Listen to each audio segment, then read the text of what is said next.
Bienvenue dans PAF. PAF, vous le savez, c'est cette émission où on prend un peu de distance avec l'actualité, on essaye de la mettre en perspective et on en débat avec Jean-Charles Lajoigny. Bonjour. Vous êtes éditeur. Absolument. Voilà. Florence Mercadet, qui est avocate. Ça va bien? Ça va très bien, merci. Jean-Luc Badec, qu'on ne présente plus. Non, bonjour Patrice. Moustapha Lavaoui, ça va bien? Ça va très bien, Là, on ne me présente plus non plus. Ah, oui, vous avez fait vos vœux au Football Club de Trappes. Absolument. La semaine dernière. Et vous y étiez, Patrice. Oui, je vous en remercie encore. c'était Je dis devant les téléspectateurs, il y était. C'était magnifique. Fabuleux. Voilà, Merci. c'était magnifique. C'était super bien, merci Patrice. Véronique Turbide, ça va bien? Oui, bonjour Patrice, Ouais. ça va. Versailles Plus se porte bien? Très bien, au top. Très bien. Et Antonin Moulard, alors vous êtes blogueur et vous êtes aussi le cofondateur d'un très bon journal gratuit. Prix libre. Prix libre, on peut payer si on veut. Si on ne veut pas. Donc à mon avis, je suis pas sûr qu'il y ait beaucoup de gens qui payent. Il y a des gens qui payent. Oui, on récolte beaucoup d'argent grâce au prix libre. Ah, mais bien, très bien. plus, C'est bien. bien plus que si on faisait un prix fixe à 1 euro par exemple. Eh ben, ça s'appelle en tout cas le complément. On va y penser, nous. Ouais. Donc on va le payer. Pardon, on l'avait pris gratuitement. C'était pour la démo, on pourrait payer les prochains. Alors, on a beaucoup de sujets à aborder cette semaine. Enfin, il s'est passé beaucoup de choses sur le plan international, sur le plan national. On va peut-être commencer par l'Europe, avec la victoire de Tsipras, d'Anthony Tsipras en Grèce et du parti Syriza, de ce qu'on appelle la gauche radicale, avec des conséquences peut-être pour l'Europe, avec des conséquences peut-être aussi pour la France. On va en discuter dans un instant. D'abord, cette victoire de la gauche radicale en Grèce, elle était attendue. Est-ce que vous la comprenez et qu'est-ce que vous en pensez, Jean-Charles? Mais moi j'étais épaté parce que à écouter les informations, j'avais l'impression que c'est Mélenchon qui avait été élu en Grèce. Ça, c'est la France, c'était absolument extraordinaire. Il a fait campagne, il était tout content. Après, c'est sûrement bien, parce qu'il y avait sûrement un besoin pour les Grecs de changer un petit peu d'environnement politique. Est-ce que c'est bien pour l'Europe? Est-ce que fondamentalement ce sera épatant pour les Grecs? On peut quand même légitimement en douter. Ça va peut-être donner des idées à d'autres, en tout cas. Ça va donner des idées à d'autres, mais surtout, il y a quelques précédents un peu dans notre pays, mais il a promis quand même la Lune à tout le monde, et on sait très bien qu'il ne pourra pas tenir. Là, j'entendais une électrice grecque qui disait, mais s'il ne faisait qu'un cinquième de ce qu'il a promis, ce serait déjà pas mal. Mais on peut craindre qu'il n'en fasse à peine le dixième. Alors, est-ce que les gens ne seront pas hyper déçus?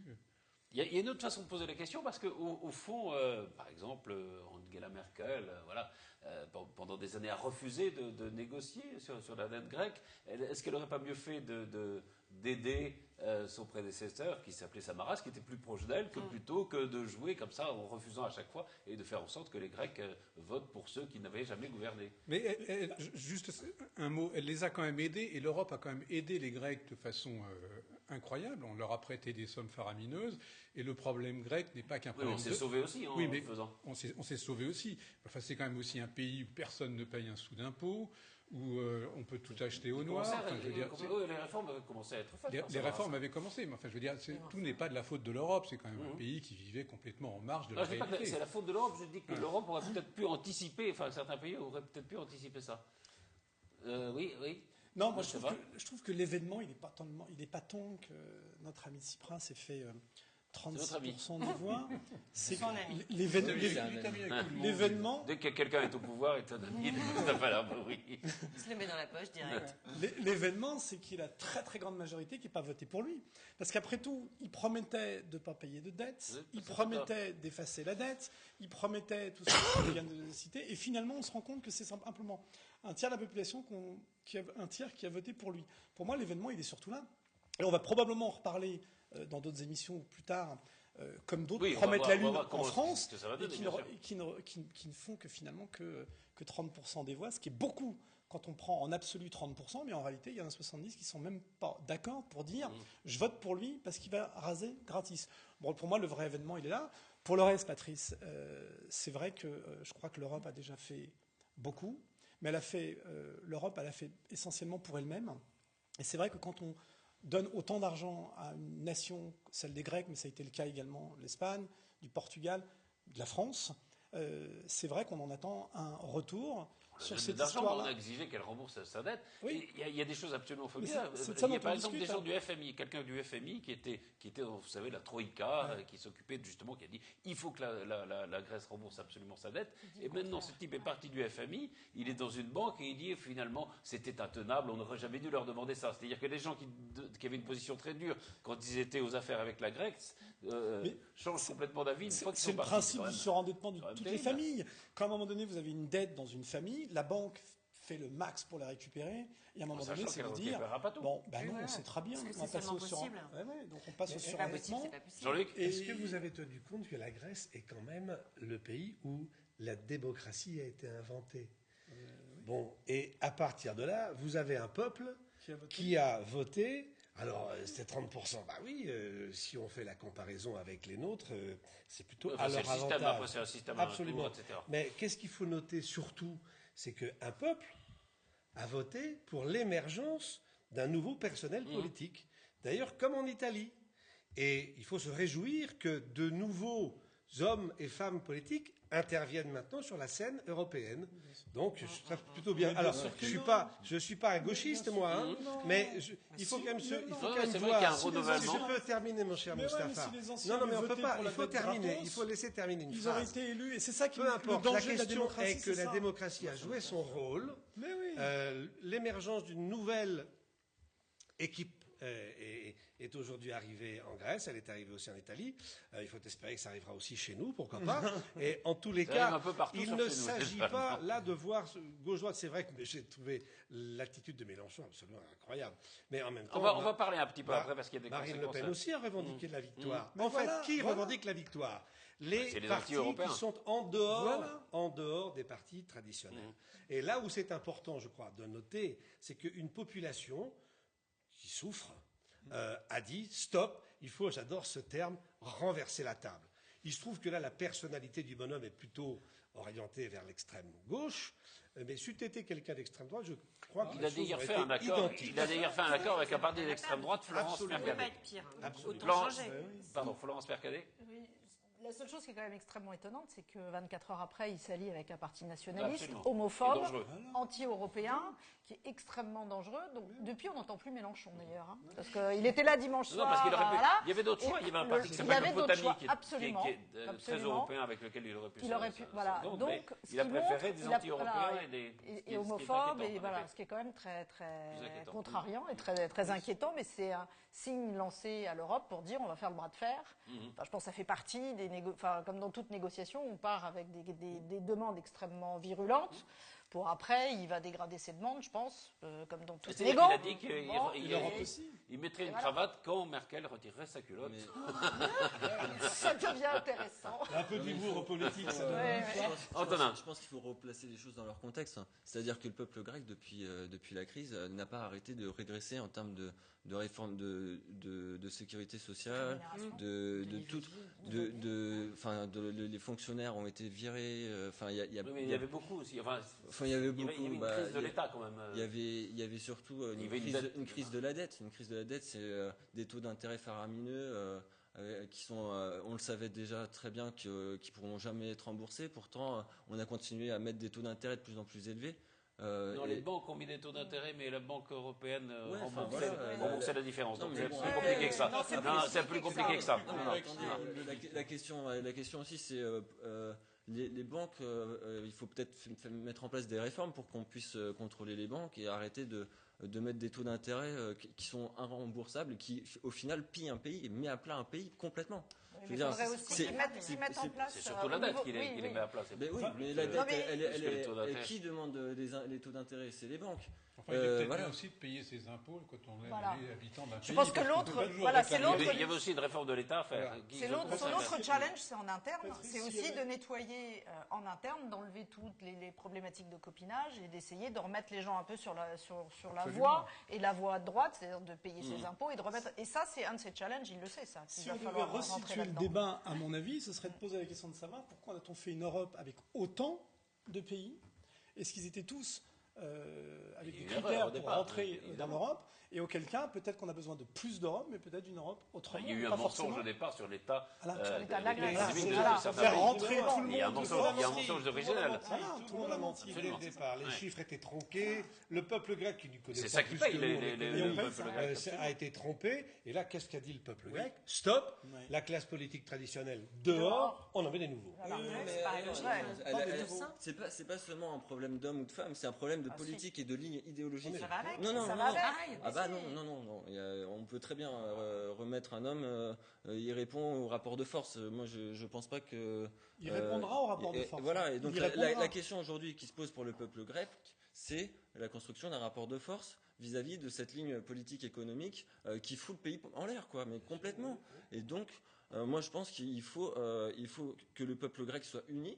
Et alors, je suis complètement d'accord avec vous, l'alliance avec... Mais pourquoi faire pour changer de ligne La économique. Grèce a aussi besoin d'Europe. Je dis Ah, moi alors que ça, peut-être. l'Europe Mais a alors, besoin de la il y a- Grèce, il y a deux choses. mais la Grèce a besoin d'Europe. Il y a deux stratégies dans ce cas. Soit la Grèce dit merde à l'Europe et voilà. C'est pas dans sa non, politique mais de c'est dire merde à l'Europe. Tsipras n'a jamais dit ça. Hein. Non, Il ne veut pas quitter l'euro. Et Mais il faut que de toute Mais façon, il rééchelonnera. pour pouvoir négocier de toute façon avec les autres pays, il faut que le peuple grec soit uni.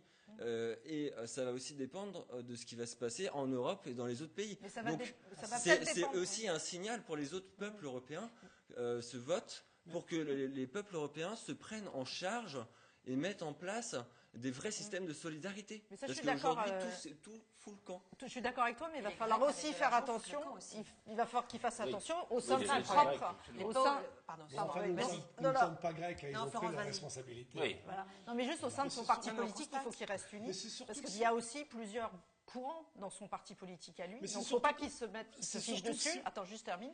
Et il ne faut pas non plus qu'il se fiche dessus avec le partenaire de lundi, qui est un partenaire nationaliste qui n'a pas les mêmes valeurs non plus que lui. Donc déjà, il faut qu'il reste. Dupont-Aignan un peu plus extrémiste. Voilà, en gros. c'est ça. Mais il faut Voilà, qu'ils c'est arrivent à ça. rester tous unis, y compris dans son parti, ce qui n'est pas gagné. C'est surtout qu'il faut toujours faut que les choses soient simples pour qu'elles soient comprises de tous. On est parti avec des critères, que tout le monde les respecte. Ou alors, on négocie les critères, mais les futurs critères, à la limite, on veut renégocier une Europe plus sociale, une Europe autrement. Moi, je veux bien. Mais les futurs critères, il faudra bien que tout le monde les respecte. Donc si les futurs critères, c'est de ne pas rembourser une dette, les autres ne remboursent pas non plus. Donc à un moment donné, je veux bien qu'on dise, il y a à renégocier, il y a à dire, il y a à faire. Moi, ce que je considère, c'est qu'à un moment donné, il y a des critères, on doit les respecter, ou on les renégocie, mais tous ont les mêmes critères. Un mot de Véronique qui n'a pas encore parlé, pardon. Oui, moi je leur souhaite bon courage parce que je vois. J'ai un exemple tout bête, un médecin dermatologue grec qui commençait à être étouffé par les impôts parce qu'il paye, parce qu'il est solvable et il vivait en Grèce. Il est parti travailler ailleurs. Oui. Et ils font un peu tout ça, les gens qui sont solvables, parce qu'il y en a On très voit peu. bien la perte Et donc, de la bourse, voilà. la chute de la bourse grecque. Donc c'est toi qui connaissais le grec qui payait les impôts. Voilà, exactement. Non, on ne peut pas dire que tous les Grecs ne payaient pas des impôts, mais il y a un certain nombre de gens, dont les armateurs notamment. Et on va voir qui- de quelle qui position étaient il va avoir exclus vis-à-vis de- des Voilà, le pays est plus inégal entre Je reviens, les riches et les pauvres. je reviens à Mélenchon parce que c'est intéressant, mais c'est vrai que si on regarde ce qui s'est passé en Grèce, il y avait le PASOK qui était le parti socialiste grec qui passe à 5%, et en gros, Tsipras, dont on pourrait dire que c'était le front de gauche, qui passe à 30%. Donc on comprend ce que ça le fasse rêver. Mais est-ce que la situation est la même et est-ce qu'il a la capacité de Tsipras? Voilà. On comprend que ça fasse rêver Mélenchon, mais Mélenchon, peu avant l'élection présidentielle, il était au fait des sondages, il montait semaine après semaine, et il s'est quand même tiré une balle dans le pied tout seul, il s'est massacré, il ne représente quasiment plus rien. Enfin, je veux dire, lui, c'est exactement l'exemple inverse, le contre-exemple de Tsipras, quoi. C'est-à-dire que Mélenchon, plus il parle, plus il vocifère, plus il devient caricatural. Moins il séduit, il n'y a pas de programme, il n'y a pas de choses. Alors, il y a quand même une alliance avec Duflot. Oui, il est sauvé. C'est pas fait encore. Hein. C'est pas Ça, fait. non, mais c'est terrifiant. Enfin. En même temps, C'est un problème. Hein. C'est vrai qu'en France, la gauche radicale, pour l'instant, n'est pas du tout unie.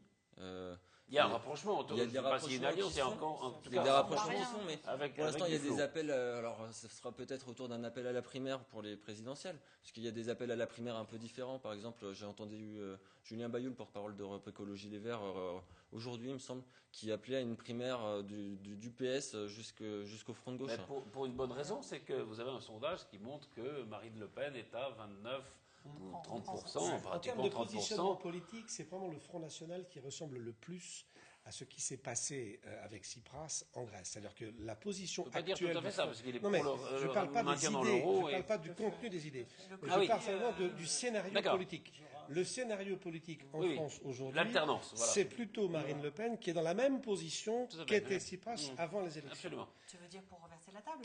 Pour renverser la table. C'est ça qui est assez terrible d'ailleurs. Mais ce qui veut dire... Et avec, pardon, avec au demeurant des résultats qui sont probablement identiques, et ça c'est à craindre, mais par-dessus le marché, avec quand même dans les grands thèmes idéologiques, beaucoup de ressemblances. Hein, faut Mais pas se leurrer. ce qui est très inquiétant avec Marine Le Pen, c'est qu'elle fait un score absolument époustouflant dans ce sondage, alors que depuis 3 semaines, elle est inexistante. Et, oui, elle et tout le monde dit qu'elle s'est plantée. Elle avec a le- été soi-disant Ouais. très le mauvaise. 11 janvier.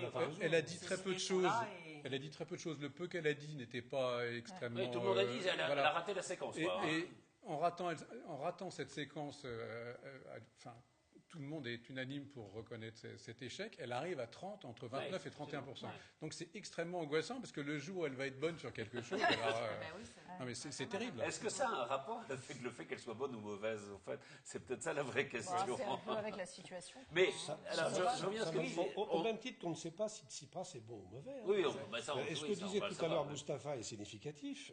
Effectivement, il y a beaucoup de gens qui n'ont pas voté Tsipras. Bien sûr. Et il y a certainement beaucoup de gens qui aujourd'hui pourraient Mais vous Samaras, dire il fait pas un qu'ils avaient mauvais la même score, hein, qui est trouille une sorte à l'égard de d'enfant, Tsipras que nous à l'égard du Front National. C'est pour ça que le scénario, finalement, est assez identique. Plausible, hein. hein. Il y a des points communs. Et je reviens à ce que vous disiez, pardon, tout à l'heure, mais je vous redonne la parole après. Quand les Verts disent qu'il faudrait peut-être une primaire avec la gauche et les Verts, c'est qu'il y a un vrai danger. C'est l'élimination de la gauche dès le premier tour. Si jamais ils s'entendent pas, si jamais il n'y a pas qu'une seule candidature, cette élimination, elle est courue d'avance même. Oui, c'est sûr. Après, je pense qu'il faut vraiment construire une dynamique. Et donc, la base d'une dynamique, c'est le rassemblement quand même, et sur des valeurs et un socle commun. Je pense que si toutes les personnes qui sont en faveur de progrès social et écologique se mettent en route ensemble, ça peut donner quelque chose d'intéressant. On est sauvés. C'est ce qui s'était passé. Cela dit. Bah, C'est oui, vrai ce qui c'est- s'est bah, passé. Oui, il faudra c'est mesurer intéressant. la différence avec ce qui s'est passé il y Oui. a 3 ans, enfin 2 ans et demi. Bah, il y a eu une candidature Europe Écologie Les Verts au premier tour, il y a une candidature PS, il y a une danger. candidature Front de Gauche, enfin la gauche est partie divisée quoi. Oui, mais enfin, elle est arrivée au deuxième tour sans problème. Ah Donc, non, non, elle n'est pas arrivée au deuxième elle n'est tour. pas arrivée au deuxième tour, la gauche Ah bon Ah non. Comment Hollande? Bah si, voilà. Ah bah non. C'est pas la gauche? Bah non. Ah, oui, d'accord. Non, bah, oui, Ah non, mais c'était Ah oui, subtil. Ouh là là. Là, Non, mais pour moi, c'était les représentants. pour moi, c'est quasiment une évidence, quoi. Je veux dire. Ah oui, d'accord, mais enfin, c'est quand même le représentant du Parti Socialiste. pas la même Mais gauche. si la gauche radicale ne s'entend pas avec le Parti Socialiste, c'est sûr qu'il n'y aura personne, ni de ce que vous appelez la non-gauche, qui est le Parti Socialiste, ou la gauche radicale au deuxième tour en 2017. C'est pas évident. On sait pas. Non. Tout est possible. Hein. Ben, c'est bien, vous êtes optimiste et relativement rêveur. On verra bien. Et il y a deux choses dans ce sondage. Donc il y avait la montée de Marine Le Pen, et il y a le fait que Valls est plutôt mieux placé que Hollande. Est-ce que ça veut dire quelque chose ou pas? Ah oui, c'est Jean-Luc, ça. non. Dans le Jean-Luc, moment. Dans l'état actuel Dans des l'état choses, sur le actuel plan des politique, choses. non. De Marine Le Pen. Mais on voit bien les fluctuations de l'opinion et ça va s'accélérer et ça va avoir des mouvements encore plus forts jusqu'à l'aube de l'élection présidentielle prochaine. Ça va beaucoup bouger, beaucoup changer. Regardez ce qui se passe sur la loi Macron en ce moment. Mais- Je vous avais dit tout à l'heure, enfin l'autre jour, qu'il est probable que le pauvre Macron serve de fusible à l'ensemble. C'est en train d'arriver. Derrière, est-ce que Manuel Valls va garder sa cote de popularité? Il n'y a rien de moins sûr. Et puis pour ce qui concerne François Hollande, on voit bien qu'il a effectivement hérité de la montée des sondages après les événements atroces du mois de janvier. On sait bien que ça ne durera pas. ça ne dure pas. Ouais, non, mais enfin, Ça ne s'imprime pas, en tout cas politiquement. oui, mais Part de Macron, marché. quand même, 60% des Français sont pour, Sont le pour la projet de loi, loi. ouais. Ils sont derrière, Ils donc sont il est pour le 30% moment. dans 3 mois ou dans 6 mois. Puis Non, bon, mais voilà, enfin, tout bon. ça. Je l'ai dit, à 30 mois des élections, c'est vrai que François Hollande trop était à loin. 3% C'est rien. à Mais l'époque. puisque c'est une émission où on prend du recul, Patrice, vous l'avez dit tout à l'heure, on prend un peu de recul.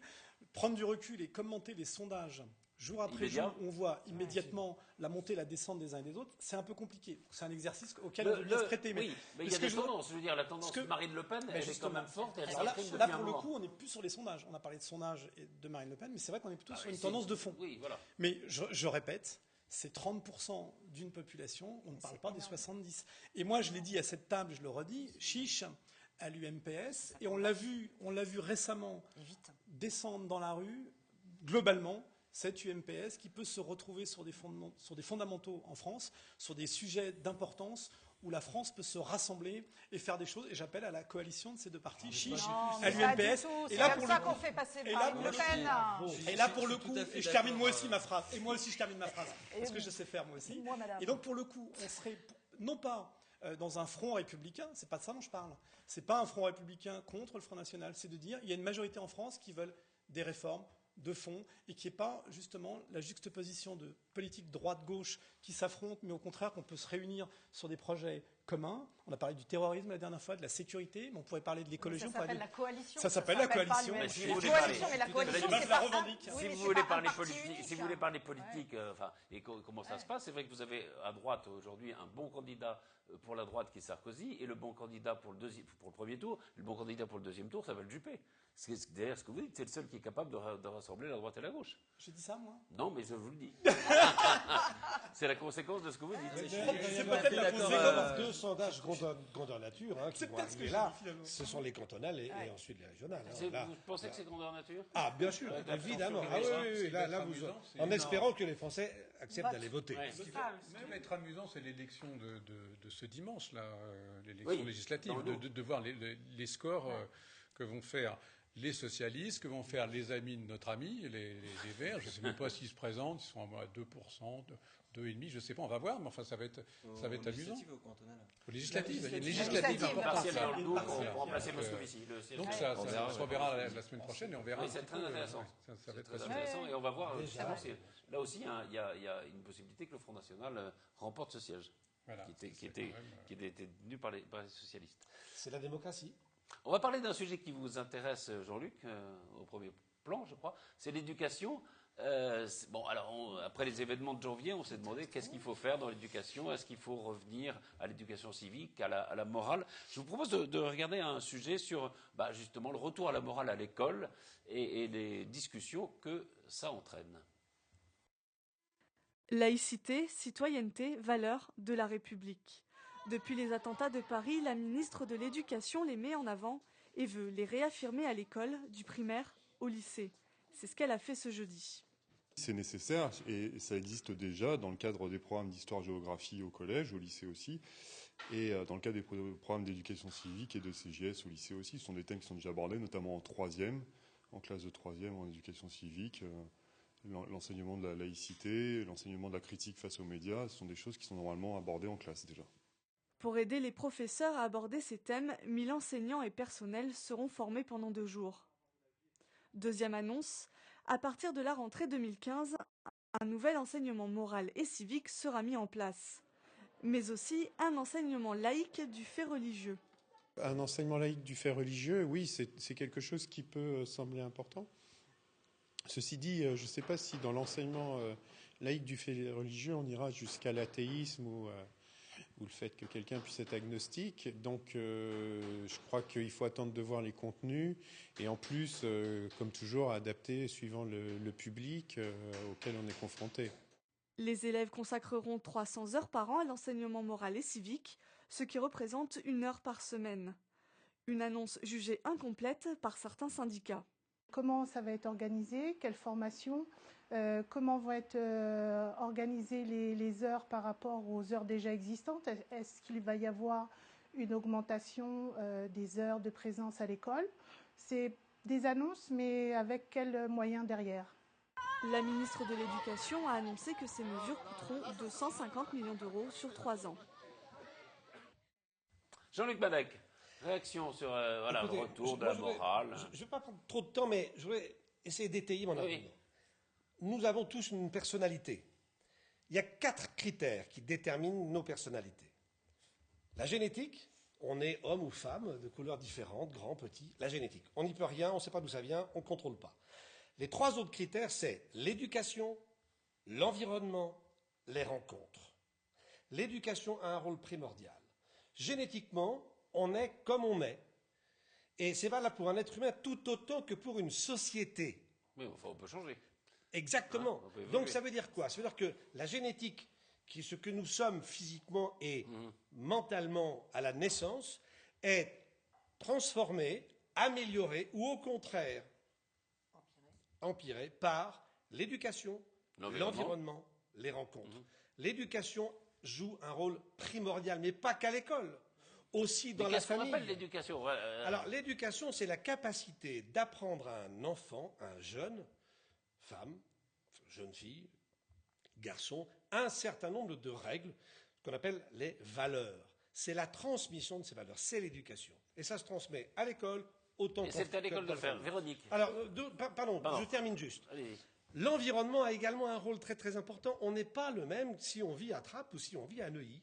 L'environnement est différent. Et les rencontres, alors les rencontres, ça peut être des rencontres qu'on provoque ou des rencontres du hasard. J'ai eu moi l'immense chance dans mon existence de rencontrer des gens qui m'ont donné des bons guides. Et c'est ce qui fait que j'ai une personnalité équilibrée, alors que je suis né plutôt avec d'autres personnalités que ça. Donc voilà, 4 critères. La génétique, l'éducation, l'environnement, les rencontres. À partir du moment où on arrive à maîtriser convenablement l'éducation, l'environnement et les rencontres, ça va mieux. Véronique? Oui, alors justement, l'éducation, c'est avant tout les parents. Moi, j'ai écouté Voilà, différents est-ce que c'est témoignages. l'école, C'est surtout les parents, parce que qui va donner confiance à un enfant? Qui va lui dire c'est possible, je crois en toi, prends les chances, serre-t'en et avance? Quand on regarde les témoignages de jeunes issus d'immigration qui ont réussi et vraiment excellemment réussi, ils expliquent qu'ils avaient eu des parents peut-être illettrés, analphabètes, mais qui croyaient en eux, curieux, qui leur ont fait prendre... Présent, en tout cas. Présent et exigeant. Non, et surtout, leur donner partout. Confiance en eux. Leur disant, c'est possible. Nous, on est venus ici pour que toi, tu aies un avenir. Et les enfants, regardez cette chef d'orchestre, une des rares chefs d'orchestre femmes qui s'appelle Zaya. Vous la connaissez? Très bien. Bon, elle, ses parents étaient de milieux pas du tout aisés. Ils étaient formidable, juste mélomanes. Ils l'ont Et emmené. Astin. Voilà, ils étaient à Astin. Ils l'ont emmené écouter des concerts magnifiques à Paris. Et maintenant, les chefs d'orchestre mondialement connus. Elle a une association qui amène la musique classique à Astin et ailleurs. Il faut mais c'est des exceptions. Oui, mais tous, ils disent la même chose, que des parents ont cru en eux. Contribuent à une éducation en en permettant à leur enfant d'avoir un bon environnement. Vous les comptez sur le doigt de la main. Ah non, c'est pas vrai. C'est une question d'enthousiasme. On en parle peu, c'est pas à la mode d'être bien. Mais en même temps, il y a énormément de gens bien dont on ne parle jamais, qui sont issus de ça. Je ne l'ai pas amené, mais il y a un très joli livre qui parle justement de ces femmes ici de l'immigration qui ont réussi, dont cette chef d'orchestre.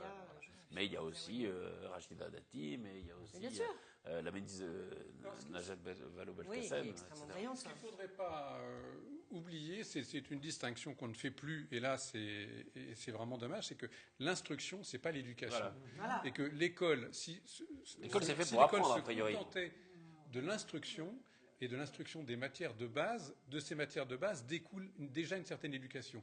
Mais que ce soit toutes les matières bien enseignées amènent au respect, à la connaissance, à la tolérance, à la diversité. Il n'y a pas besoin d'éduquer. L'éducation, c'est chez les parents. À condition qu'ils soient là. Que l'école instruise. Ben ça, c'est pas le problème de l'éducation. Non, mais si, il faut bien. On peut pas laisser sur le bord de la route. Oui, à ce moment-là, c'est l'œuf et la poule. Je veux dire que l'école apprenne, que l'école instruise, et qu'après, on règle les problèmes des pauvres enfants qui n'ont pas de parents ou des parents absents. Mais je veux dire, c'est pas à l'école de faire l'éducation des jeunes Français. D'ailleurs, ça marche pas. C'est impossible. Ouais. Je sais pas quoi. Enfin, non, pour moi le système scolaire n'a pas vocation à éduquer. Moi, je pense que on apprend la vie en dehors de l'école surtout. À l'intérieur de l'école, on essaye de dompter un peu les corps, les esprits, les mettre dans un moule, standardiser un peu tout ça. Moi, je trouve que c'est plus intéressant d'apprendre la vie à l'extérieur. Moustapha, sans aller parce que c'est presque au président du football club de Trappes que je m'adresse, parce que vous avez des enfants, vous avez des gamins comme ça, et vous participez à leur éducation d'une façon générale, non? Alors, moi, je suis beaucoup plus tranché encore sur cette question. Moi, j'ai le sentiment que la France et la laïcité en France n'est pas à l'épreuve, sauf par certains qui veulent la mettre à l'épreuve. La très grande majorité l'a bien comprise, et je pense qu'on peut revenir sur des fondamentaux. Donc moi, là-dessus, Je considère que si chacun fait son objet, c'est-à-dire l'école a un objet, et qu'elle y reste, effectivement, c'est celle de l'enseignement, c'est la transmission du savoir. Mais c'est consubstantiel à l'éducation, parce que quand on transmet un savoir qui est celui, finalement, d'apprendre, on apprend dans la vie, d'arriver à l'heure, le proviseur, quand tu n'arrives pas à l'heure. Donc il y a des règles à l'école qui sont, encore une fois, celles d'une éducation qu'on pourrait transmettre dans d'autres disciplines. Mon objet, le foot, j'ai pas envie d'en sortir. J'ai pas envie de rentrer dans des débats au sein du club de foot. Je ne comprends pas tous les débats qu'on a autour de l'éducation nationale. Donc pour moi, c'est oui, vous les faites jouer au foot et ça les éduque. Pour moi, le foot est éducatif. L'école est éducative. C'est un vrai complément. Des entraînements, la discipline des matchs. À mon avis, je ne suis pas persuadé que tous les corps constitués fassent bien l'objet. Et là, je parle des politiques, par exemple. Les politiques qui ont une responsabilité, je ne dis pas toutes, mais qui ne sont pas forcément non plus dans leur objet. Quel est l'objet? Lorsque vous avez des maires dans une commune qui, normalement, devraient incarner une politique. Mais une politique, c'est toujours facile, c'est simple. Par exemple, quelle est la politique sportive d'une ville? Moi, je ne la connais pas. Or, ça fait 12 ans que je veux incarner une politique sportive au club de foot. Et la politique sportive, c'est quoi? C'est très simple, c'est du foot pour tous, au moindre coût. Par contre, avec l'idée qu'on aille chercher des performances. Une fois qu'on a dit ça, c'est l'éducation qui m'intéresse par le football, parce que le football est consubstantiel de cette éducation-là, et auquel cas, c'est l'éducation qui m'intéresse. Quand vous avez une commune qui pense que le club de foot doit briller par son étoile, doit briller par son vitrine, doit briller par ses seniors, la politique sportive du club et celle de la ville n'est plus la même, et au sommet, on n'est plus d'accord, et à la base, on a des tas de gens sur le carreau. Ce que je veux dire, c'est qu'il faut qu'on revienne à des choses très simples, très basiques, à l'objet. Moi, c'est le foot, j'en sors pas. On me demande d'ouvrir les débats. Oui, c'en est un fabuleux. Et j'ai des exemples comme ça. Est-ce que ce n'est pas plutôt par des choses comme ça? Oui, parce qu'on fait beaucoup porter de responsabilités sur l'éducation nationale, qui n'en peut mais déjà qui est en crise, qui a du mal à instruire les enfants, qui a du mal à faire qu'ils sachent lire et écrire en sortant de l'école primaire. Il y a un taux d'échec scolaire qui est absolument considérable. Est-ce qu'en plus lui faire porter des responsabilités supplémentaires? C'est pour ça qu'il faut arrêter de proposer ces moments de débat qui n'en finissent plus dans les écoles. À chaque fois qu'il y a un problème dans la société, le grand mot des hommes politiques de droite comme de gauche, ah oui, il faudrait qu'on débatte dans les écoles. Il n'y a pas à débattre dans les écoles. Je veux dire, dans les écoles, on apprend, et puis c'est tout. Et quand on apprend, quand on est plus grand, après, on débat. Mais on n'a pas à débattre, à faire des... Moi, je n'ai pas le sentiment qu'il y ait d'opposition par rapport à ce que j'ai dit, qui sont les bases de la constitution d'une personnalité. Hein, toujours pareil, génétique, éducation, environnement. Mais d'accord. Quand vous parlez de l'environnement, c'est l'environnement familial, l'environnement au lycée ou à l'école, au collège? C'est très vaste. Quand même, mais l'environnement, c'est très vaste. Bien sûr qu'il y a l'environnement familial, il y a l'immeuble dans lequel on habite, le quartier dans lequel on habite, le pays dans lequel on habite. Je disais qu'il y avait une relation réelle entre la constitution de la personnalité humaine et celle des sociétés. La société française n'est pas autre chose que la résultante de sa génétique, son histoire, de l'éducation complète de la société au sens le plus large, de son environnement. Nous sommes dans un pays au climat tempéré, avec un grand écart entre le latin et l'anglo-saxon. Ça, c'est notre génétique. Nos rencontres, c'est qui? Ce sont les grands hommes qui ont fait notre histoire. Le dernier en date fut le général de Gaulle. Ce fut une des grandes rencontres du peuple français et de la société française. Donc vous voyez qu'il y a bien une relation entre l'humain, individu, et sa société, celle dans laquelle il vit. Et je n'entends pas de choses qui me contredisent dans ce domaine. Mais non, je reparlais alors de manière plus terre à terre de l'éducation. Qu'est-ce qu'elle doit faire? C'est très vaste. C'est pas seulement diesel. C'est pas seulement j'ai oublié de dire diesel. tout à l'heure ce que disait cette femme chef d'orchestre, qu'il faut laisser une place plus grande à la culture, et que plus la culture aurait de place, moins la religion aurait de place déjà, et qu'après elle poussait les enfants à évidemment pratiquer des instruments de musique. Il y a la musique, et il faut une exigence, une régularité. On m'en parle très bien, mais il y a aussi l'histoire géo. C'est très bien la musique, mais je veux dire, on ne voit pas non plus. Non, mais bien sûr, on parle des choses en plus. En dehors de l'école. Il y a plein de matières, mais ne négligeons pas des matières de base. La géographie et l'histoire sont extrêmement fondamentales. Vous m'avez posé la question, Patrick. Il y a un élément qui manque de plus en plus. Un élément qui manque de plus en plus dans l'éducation. Enfin, moi, c'est ce que je ressens sur les terrains. Il y a de moins en moins d'adultes C'est aussi simple que ça. Voilà. Il y a de moins en moins d'adultes, tout simplement.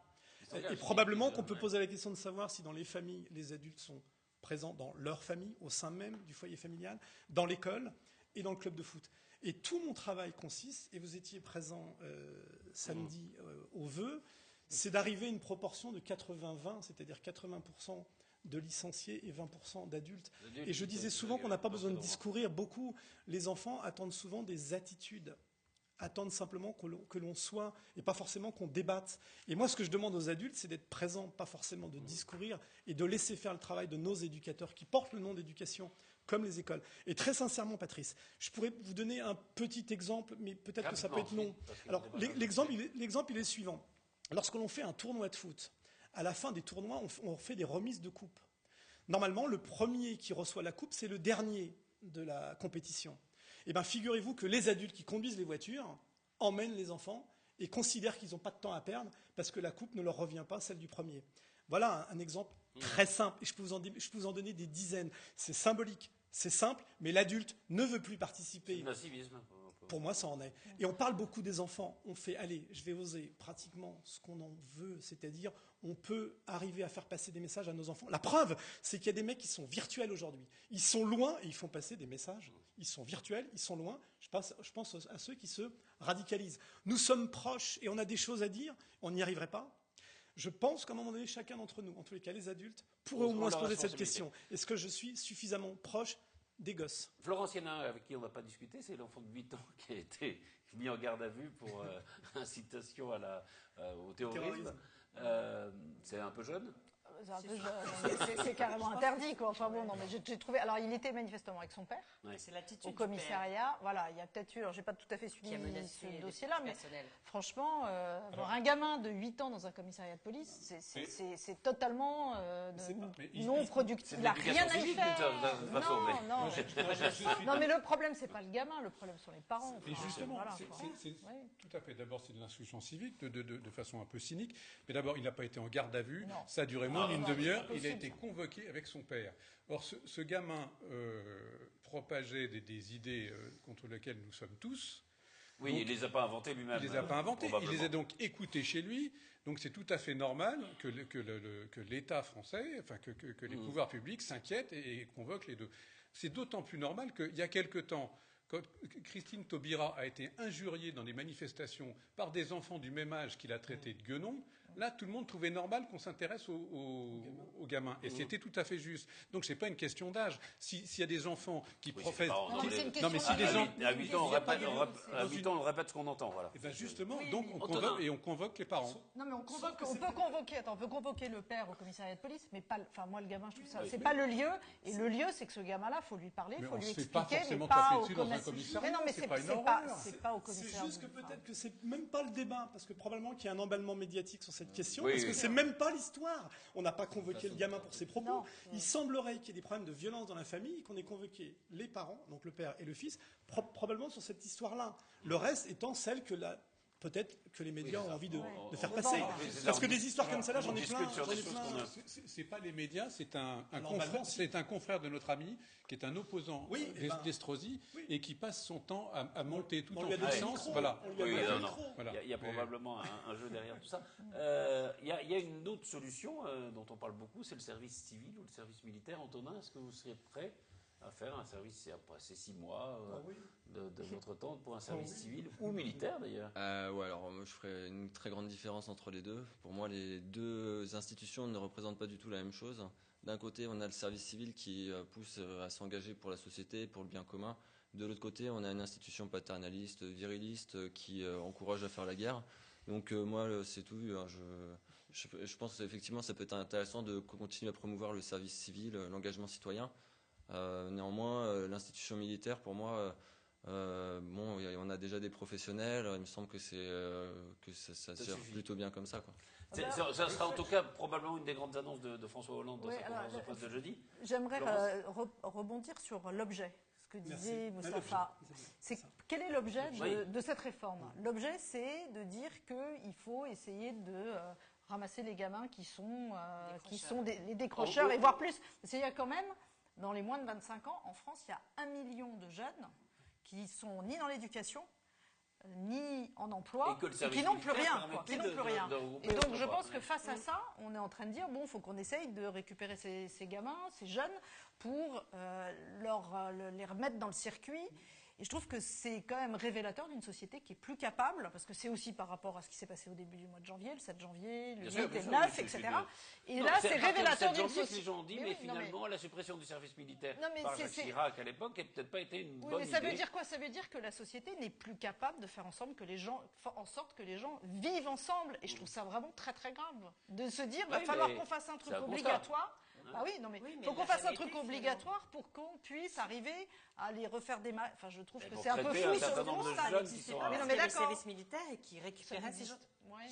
Ça va? Sauf qu'on ne dit peut-être pas tout à fait la même chose tous, parce que moi j'ai le sentiment qu'on voudrait probablement nous emmener plutôt à un service militaire qui soit obligatoire, parce que la vraie question de fond, c'est de dire nos armées ne suffiraient plus si on était en notre sein attaqué dans nos rues et que chacun puisse prendre la défense de son drapeau. C'est probablement ça la question qui est posée, c'est-à-dire est-ce qu'on ne pourrait pas réarmer? Je pense qu'on s'oriente plus vers un service civil que militaire. On en reparlera. J'ai jamais entendu ça. On en reparlera. J'ai jamais entendu ça. On en reparlera. Par contre, il y a une chose qu'il faut simplement noter, c'est que le service militaire, que j'ai fait comme plein de gens de mon âge, permettait des rencontres. Absolument. Et quand je parlais tout à l'heure, pardon, c'était une mixité sociale, la d'abord. possibilité de faire des rencontres. Les rencontres, c'était des mecs qui venaient de milieux tellement différents, qui étaient obligés de s'habiller de la même façon, de dormir dans des dortoirs à 12, 15, 20, et qui se croisaient. Il y a un mec qui puait des pieds et l'autre qui était tout propre. Et puis ces gens-là se croisaient et ils restaient ensemble des mois durant, et ils apprenaient effectivement à vivre ensemble. Aujourd'hui, qu'est-ce qu'on constate? On constate que notamment les réseaux sociaux, ou bien la façon même d'organiser, pour les jeunes, je parle, sous le contrôle d'Antonin, fait qu'ils sont beaucoup enfermés dans des bulles. Et ils n'en sortent pas. Et il n'y a pas de communication entre les bulles. Le service, que j'espère être civique et non pas militaire, obligatoire pour l'ensemble des jeunes filles et jeunes garçons, permettrait de décloisonner tous ces réseaux et de faire que les gens puissent se rencontrer dans des conditions où ils ne maîtriseront pas qui ils vont rencontrer. Parce qu'il faut qu'il y ait un phénomène de hasard. Il faut qu'on puisse rencontrer des gens riches, des gens pauvres, des gens grands, des intelligents, des moins intelligents. Mais il faut qu'on vive ensemble. C'est comme ça qu'on apprend. Et donc la rencontre est essentielle. La seule chose, disent les spécialistes, je me permets de préciser ça, c'est que si vous faites un service civil, il ne pourra jamais être obligatoire parce que ce sont des associations qui n'auront pas les moyens. Mais non, ils n'ont pas les moyens. C'est une question, mais non.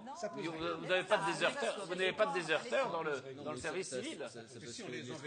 S'il n'est pas obligatoire, ce sera l'illégalité obligatoirement. J'ai une solution. Par exemple, la JAPD, par exemple. On ne peut pas passer le bac si on n'a pas son pass JAPD. Et ben voilà, je veux dire, il y a plein d'institutions dans la vie qui sont quasiment obligatoires. Donc voilà, là il y a des systèmes. Là c'est pour intégrer, c'est pas pour rejeter quand même. Non mais c'est à 16 ans qu'on doit se faire. Moi je suis un peu étonné qu'on puisse encore dire que le service militaire, quel qu'il soit un truc pour encourager à faire la guerre. Ça me paraît mais complètement démodé comme vision du monde. Enfin, je veux dire, c'est bizarre même. C'est ridicule. Encourager la guerre, enfin, je veux dire, ça prouve une méconnaissance de ce que former des gens à tuer d'autres gens, c'est pas faire la guerre. À se défendre. Non, mais avec une mitraillette, des drones, tout ça, quoi. Non, mais ce que vous dites est d'une méconnaissance totale de la moitié de ce qui se passe dans le monde. Et que vous soyez antimilitariste, c'est une chose, mais le service militaire n'a jamais encouragé à faire la guerre. Au pire, ça a appris à faire la guerre. Mais encourager à faire la guerre, c'est une aberration de dire un truc apprendre à faire la guerre, c'est déjà encourager à faire la guerre. Mais pas du tout. Mais non, on se croirait dans les années 60. C'est pas parabellum. C'est vraiment curieux. Il y a 45 000 personnes par an qui font leur service civil. Avec 120 000 demandes. 150 000 demandes. Voilà. Et qui n'ont pas les moyens. On a dû écouter le même monsieur dont je me souviens plus du nom. On est en train de monter un monstre. Non, parce qu'après, concernant les moyens, c'est bon, ok, rétablir un service militaire obligatoire, ça coûte 3 milliards par an. Ok, on dit on n'a pas les 3 milliards. Quand on calcule ce que apportait dans les cités, dans les petites communes et partout, le service militaire, les conscrits qui étaient là, ça faisait franchement tourner la machine. Donc arrêtons avec cette histoire d'argent. Peut-être cumuler, mais les casernes dans les banlieues. Mais bien sûr, Oui. mais bien évidemment. C'est obligatoire, mais pas pour tout le monde. Une idée de Pour Mustapha. ceux qu'on a Pardon. besoin. Mais Pardon, mais on est là aussi pour un peu, de temps en temps, dramatiser. moi, je pense qu'en plus, il en va du service et de la défense nationale comme de l'impôt. Si tout le monde payait l'impôt, les gens seraient plus raisonnables au moment de réclamer des dépenses. Et si tout le monde savait ce que c'était, visiblement tout le monde ne sait pas, qu'une armée et que la défense nationale, les gens feraient aussi attention à ne pas être des vats en guerre quand on sait à peu près ce que c'est qu'un fusil. Et surtout, en ne sachant rien, en voulant tout oublier, c'est très facile d'être dans des positions assez curieuses. Allez, on l'a tous été à son âge quasiment. Oui. On peut dire qu'on était antimilitariste. Mais si je peux me permettre. L'arme de dissuasion. Je trouve ça très irrespectueux. Ça ne l'est pas, pardon. Non, mais vraiment, c'est pas une question d'âge. Je l'ai été antimilitariste. C'est très bien, ça vous regarde. Moi, je considère que un bon moyen d'intégrer les gens, c'est de discuter, c'est d'apprendre le débat. C'est pas de s'engager collectivement, s'organiser collectivement. C'est pas d'apprendre à manier un fusil ou un char d'assaut. Il ne s'agit pas d'organiser des débats. débats. Parce qu'on parle d'intégration. On ne pas organiser des débats là. Je vais répondre. Non, mais le service civil, ça peut être ça. Je vais répondre. J'ai pas été. Pardon, j'ai pas été irrespectueux, j'ai simplement dit que je l'avais été moi-même et que ça arrive aussi de changer d'avis dans la vie. Ça aussi, c'est une méthode de pouvoir écouter tout ce qui se dit par ailleurs et probablement même de changer d'avis. Et j'ai changé d'avis sur la question. Mais c'est pas ce que je voulais dire. C'était pas irrespectueux non plus. Mais ce que je veux dire, c'est que l'armée n'a même pas besoin entre guillemets du peuple. Quand on a une armée qu'on veut faire la guerre avec la bombe nucléaire, les bombes nucléaires, ça peut être très rapide. Donc si on veut vraiment la faire la guerre, si l'armée est faite pour la guerre, on a des boutons sur lesquels on peut appuyer pour envahir et dévaster le peuple. Mais la question n'est même pas là. C'est de dire qu'il ne faut pas être naïf non plus. Et les événements nous ont quand même montré que la naïveté, parce que je considère qu'on est une sacrée naïveté. La question c'était, tout à l'heure, sur la laïcité est-elle menacée ? La laïcité, pour moi, ne l'est pas. La France non plus, même si elle est combattue, même si de temps en temps il y a des événements qui sont douloureux. Je parlais d'un autre pays la dernière fois qui a été ravagé par le fait qu'on puisse être attaqué, et ça s'appelle se défendre. Voilà, donc c'est de ça dont on parle. Maintenant, la vraie question, c'est de savoir si on en a les moyens, de savoir ce qu'on peut y mettre dedans, si c'est obligatoire ou pas, mais des vraies questions. On en saura probablement plus jeudi après la conférence de presse de François Hollande. Je voudrais qu'on termine par un autre sujet, ce qui est peut-être on en parle beaucoup du retour de l'antisémitisme et d'une certaine forme d'antisémitisme, peut-être d'un nouvel antisémitisme. Je vous propose de voir d'abord un sujet sur la protection des sites juifs. Des militaires du 152e régiment d'infanterie de Colmar en faction devant la synagogue de Versailles, c'était ce samedi matin. Et depuis ce week-end, ce sont en tout 11 sites principaux de la communauté juive dans le département qui font l'objet d'une surveillance particulière de la part de l'armée. Crèches, écoles et lieux de culte. Le préfet a d'ailleurs rencontré Samuel Sandler, le président de la communauté versaillaise, pour expliquer le dispositif et rassurer. Sur chacun des sites, il y a une équipe de 12 militaires qui se relaient pour assurer une permanence H24 et pour protéger la communauté et rassurer la communauté. Notre objectif, c'est de dire à la communauté qu'on est bien sûr avec elle dans ces moments difficiles et douloureux et qu'on lui donne les moyens de sa sécurité. Vous savez que les attentats ont ciblé fortement la communauté juive, au moment notamment des très graves actions de l'hypercacher à Paris. Donc la communauté juive se sent vraiment meurtrie. Les 11 lieux faisant l'objet d'une surveillance particulière se situent notamment à Versailles, mais aussi, comme ici, à Maurepas. D'autres villes sont concernées, Poigny-la-Forêt et un peu plus loin Poissy, Sartrouville ou encore Saint-Germain-en-Laye. Ce mardi, le préfet des Yvelines rassemblera tous les chefs d'équipe afin de faire le point sur le dispositif et présenter une feuille de route. Il sera aussi question de l'organisation des rapports entre militaires, police nationale et police municipale. Le plan Vigipirate Alerte Attentat mobilise 10 000 militaires en France, 6 000 rien que sur l'Île-de-France et 132 dans les Yvelines. Cette montée de l'antisémitisme, on voit en effet de plus en plus de juifs qui disent, comme les employés du supermarché Kasher qui a été attaqué par Koulibaly, on va revenir en Israël. Il y avait d'ailleurs Netanyahou qui les a incités à le faire, encouragés à le faire. Est-ce qu'il n'y a pas un nouvel antisémitisme qu'on a caché pendant longtemps, au profit d'un antisémitisme, un vieil antisémitisme français qu'on n'a pas voulu voir? Ça a l'air d'être un autre, celui-là, non? C'est un nouvel antisémitisme, oui, qui est beaucoup plus virulent, frontal que l'antisémitisme français. Qui est une exportation. Il y a 2 générations. Oui, du conflit israélo-palestinien en France, non? Oui, c'est-à-dire notamment dans les banlieues.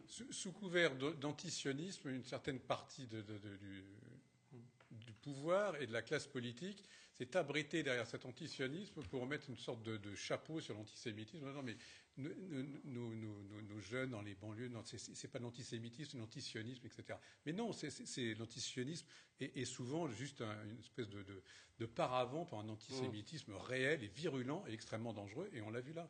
Donc, je pense qu'il n'est pas pire maintenant. Simplement maintenant, il a hélas éclaté au grand jour avec les conséquences horribles qu'on a vues. Si, il y a plus d'agressions, il y a plus. Oui, mais il y a des enfants qui se font tabasser dans y a la une rue. peur, mais bien sûr, et des parents qui disent on part en Israël, bien sûr, nos enfants n'ont plus à vivre ça. Parce que ça fait des années qu'on dit mais non, mais c'est pas grave. Regardez, on en revient à ce qu'on disait après l'affaire Mera. Je veux dire, tout le monde s'est rendormi au bout de 3 jours. Au bout de 3 jours, plus personne n'en parlait.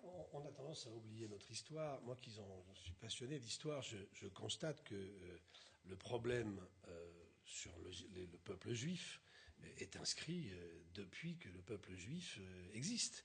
Donc l'antisémitisme n'est pas nouveau. Oui, il y a des pointes, mais vous n'avez pas oublié l'affaire Dreyfus. Vous n'avez pas oublié ce qui s'est passé dans les médias. Évidemment, c'est la même chose. Évidemment. Oui, ça ressemble beaucoup. Alors maintenant, il y a des moyens médiatiques énormes et la grande différence, c'est l'existence du pays Israël, qui, je vous le rappelle, a quand même été créé après la Seconde Guerre mondiale et qui a fait qu'on a réussi à fixer pour ce peuple un pays. Bon, c'est ce qui a changé fondamentalement dans la donne de l'anti-juif depuis la nuit des temps. Donc aujourd'hui, l'expression de la violence traduite dans les journaux est absolument abominable et ce qui se passe est insupportable. Mais ce phénomène n'est pas nouveau. Voilà. Alors il va falloir l'éradiquer à un moment donné. C'est pas relié par les mêmes pas du tout sûr que ce soit. Ce sont des pro-palestiniens. Du tout le même antisémitisme que l'affaire Dreyfus. Moi, je suis tout à fait de l'avis de Patrice. Ça n'a rien à voir. C'est pas du tout. Ce ne sont pas les mêmes gens qui sont antisémites maintenant et avant la guerre avant 39-40, c'est pas du tout les mêmes gens. Ce ne sont pas du tout les mêmes ressorts. Ça n'a strictement rien à voir, bien sûr. C'était pas le cas en 45. Oui. Je pense que c'est les deux. Parce que, quand par exemple on écoute les discours d'un certain parti rouge-brun, comme on dit. En fait, ils présentent des livres, Égalité et Réconciliation. Pardon ? Égalité et Réconciliation, par exemple, qui présentent des livres d'avant la guerre 39-45 et qui, en même temps, tient des discours hyper virulents contre Israël. Il y a vraiment un mélange, en fait, sous couvert d'antisionisme, en fait. Il y a le vieux fond antisémite qui ressort. Qui en profite. Mustapha, bon.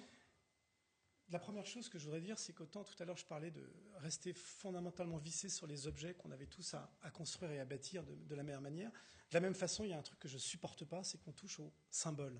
Et là, ce sont des symboles qu'on attaque. On parle de synagogues, on peut parler des mosquées, on peut parler des églises, des profanations de tombes. Et dès que ça touche à un symbole, je suis juste effondré.